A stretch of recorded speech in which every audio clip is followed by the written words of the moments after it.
ನಮಸ್ಕಾರ. ನಾನು ನಿಮ್ಮ ಪ್ರೀತಿಯ ಶಂಕರ್ ಭಟ್.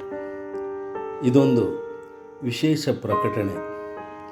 ಇಂದು ನಮ್ಮ ಕರ್ನಾಟಕದ ಮಾಜಿ ಮುಖ್ಯಮಂತ್ರಿ ಹಾಗೂ ಮುತ್ಸದ್ದಿ ರಾಜಕಾರಣಿ ಎಸ್.ಎಂ. ಕೃಷ್ಣ ಅವರ ನಿಧನದ ಹಿನ್ನೆಲೆಯಲ್ಲಿ ನಮ್ಮ ಸರ್ಕಾರದ ವತಿಯಿಂದ 3 ದಿನಗಳ ಕಾಲ ಶೋಕಾಚರಣೆ ಆಚರಿಸಬೇಕು ಅಂತ ಎಲ್ಲ ಸಾಂಸ್ಕೃತಿಕ ಕಾರ್ಯಕ್ರಮಗಳು ಕೂಡ ರದ್ದಾಗಿರುತ್ತದೆ.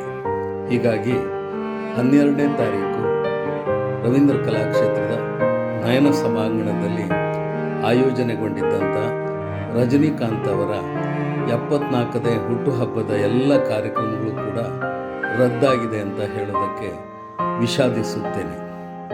ಈ ಒಂದು ಕಾರ್ಯಕ್ರಮವನ್ನು ಅಮರ ಗಾಯಕ ಡಾಕ್ಟರ್ ಪಿ.ಬಿ. ಶ್ರೀನಿವಾಸ್ ಪ್ರತಿಷ್ಠಾನದ ವತಿಯಿಂದ ಹಮ್ಮಿಕೊಳ್ಳಲಾಗಿತ್ತು. ಈ ಹಿಂದೆ ಕಾರ್ಯಕ್ರಮಕ್ಕೆ ಬರುವಂತೆ ನಾನೇ ಆಮಂತ್ರಣವನ್ನು ಕೊಟ್ಟಿದ್ದೆ. ಈಗ ಕಾರ್ಯಕ್ರಮ ರದ್ದಾದ ಕಾರಣ ಈ ಒಂದು ಕಾರ್ಯಕ್ರಮಕ್ಕೆ ಮುಂದಿನ ದಿನಾಂಕವನ್ನು ನಾವು ತಿಳಿಸುತ್ತೀವಿ ಅಂತ ಹೇಳೋಕ್ಕೆ ನಾನು ಇಚ್ಛೆ ಪಡುತ್ತೇನೆ. ನಾವು ಕೂಡ ಎಸ್.ಎಂ. ಕೃಷ್ಣ ಅವರ ಆತ್ಮಕ್ಕೆ ಚಿರಶಾಂತಿಯನ್ನು ಕೋರುತ್ತಾ ಅವರ ಕುಟುಂಬದವರಿಗೆ ಹಾಗೂ ಅಭಿಮಾನಿಗಳಿಗೆ ದೇವರು ಈ ಒಂದು ದುಃಖವನ್ನು ಭರಿಸುವ ಶಕ್ತಿಯನ್ನು ಕೊಡಲಿ ಅಂತ ಪ್ರಾರ್ಥಿಸುತ್ತೇನೆ. ನಮಸ್ಕಾರ.